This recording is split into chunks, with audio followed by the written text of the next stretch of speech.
Chapter 22. Strange People and Places.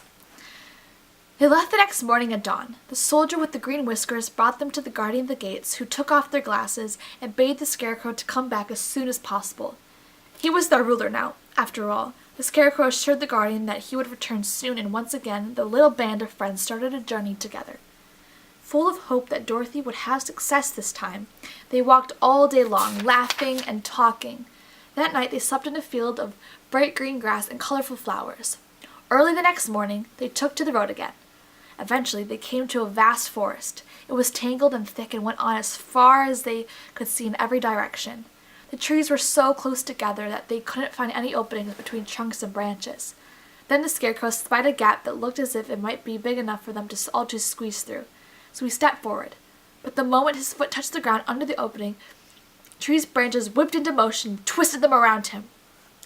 They picked him up, twirled him around a few times, then tossed him to the ground, right at the feet of his startled friends. He wasn't a bit hurt, just a little dizzy and very surprised. "That tree trunk picked you up and threw you out of the forest," said the Tin Woodman. "I know," said the Scarecrow. Just then the lion spotted another gap into the woods. "Let me try it," said the Scarecrow. "If they do it again, it wouldn't hurt me the way it would any of you." He stepped into the new gap, a little more cautiously this time, but once again the tree picked him up, twirled him around a few times, then tossed him to the ground. "How strange," said Dorothy. "Yes," the lion agreed. "These trees don't want us to get through." "Let me try," said the Tin Woodman. He walked forward with his axe held ready, and when the branch swooped down to grab him, he swung his axe and chopped the branch in half. The tree began to shape as if it was unhappy or in pain, but it didn't grab at him again. "Come on, everyone, run through quickly," called the Tin Woodman. So they did, and made it safely inside the forest. Once inside, there was plenty of room to walk, and none of the other trees tried to attack them. The group walked on until they came abruptly to the edge of the forest. There, right in front of them, was a wall that looked as smooth as glass. In fact, it seemed to be made of white china, just like a fine dinner plates. The wall was rather tall, and so wide that it seemed without end. Their friends didn't dare try to go around it for fear of losing sight of the road. They had no choice but to climb over it. The Tin Woodman went back to the forest and began cutting up an old fallen tree to build a ladder. He dragged the ladder to the wall and propped the ladder up against it. All four of them climbed over, one by one, with the Scarecrow going first. As they reached the top of the wall and looked over, each one gasped in surprise and said, "My goodness!" On the other side of the wall was a country made entirely of china. There were little china houses no taller than Dorothy's waist, and little china barns and fences. Behind the fences were little china cows and sheep and horses and chickens. There were little china cats and dogs and birds. Even the people were made of china and wore brightly colored clothes. None of the china people or animals paid any attention to Dorothy and her friends, so they jumped off the wall and started to walk through the china country as carefully as they could. A little china princess dressed all in red walked in front of them. The princess was so pretty that Dorothy wanted to take her home to Aunt Em, so she ran after the little doll. "Please don't chase me," cried the china princess in a fearful voice. "I may fall and be cracked." "I'm sorry," Dorothy said. "I just want to take you home from my Aunt Em." "I would be very unhappy here," said the princess. "Here I can walk and talk, but if I leave this country my joints will go stiff and I won't be able to move or talk any more.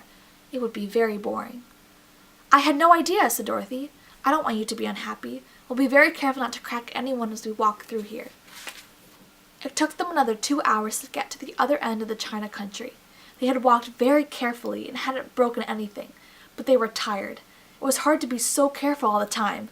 They came to another wall, this one low enough to climb over without a ladder. The land on the other side of the wall was not easy to travel through. First they had to cross a swampy, muddy area. Then they had to travel through another dark forest with wild animals howling all around them. They made it through safely, however.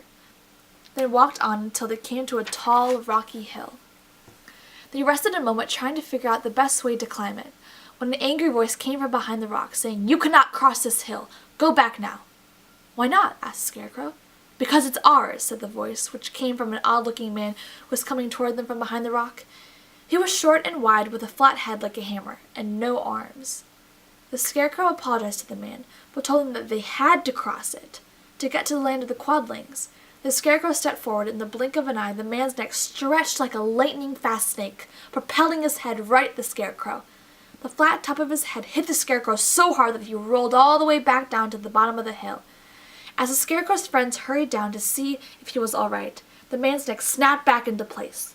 Then from all over the hillside they heard peals of laughter.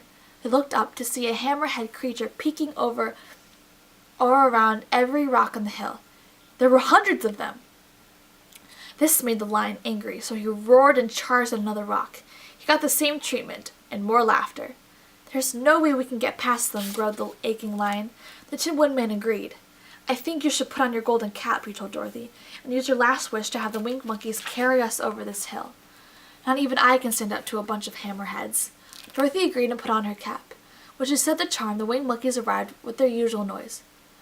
"This is the last time you can use our services," the leader told her. After bowing low and greeting, "What do you wish?" "Please carry us over this hill, past the hammerheads, and into the land of the Quadlings," Dorothy requested. Right away, the winged monkeys did as they were asked. They set Dorothy and her friends down in a wonderful place. It looked like other lands they had traveled through, except here everything was red, instead of the blue favored by the Munchkins or the yellow the Winkies. In the distance, they saw a glorious castle. When they reached it, they were met by 3 guards. Each was a girl dressed in a red uniform, who let them into the castle at once.